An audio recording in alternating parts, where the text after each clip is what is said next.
যারা নামাজ পড়ো না, মনে রেখে দিও, মসজিদের সাথে তোমার সম্পর্ক তোমার হয় নাই, তুমি জান্নাতের দরজাও তুমি খুলতে পারবা না।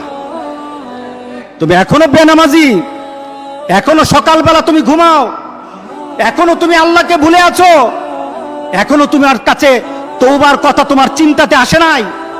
তুমি অনেক কিছু হতে পারো, তুমি মুসলমানের কাতারে থাকবা না। তুমি অনেক কিছু হতে পারো, তুমি ইসলামের কাতারে থাকবা না। আমার মাবুদ আমাদের প্রতি রাগ করে আছে, আমাদের মাবুদ আমাদের প্রতি রাগ করে আছে। আমাদের মাবুদকে আমাদেরকে সন্তুষ্ট করতে হবে, সন্তুষ্ট করতে হবে।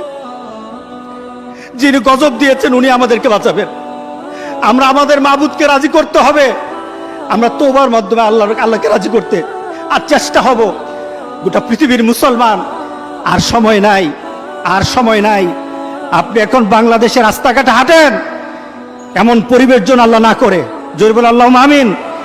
এমন পরিবেশ যেন আল্লাহ না করে, যখন ঘর থেকে কই বের হবে তার লাশটা বের হবে, কেউ জানাজাও দিবে না।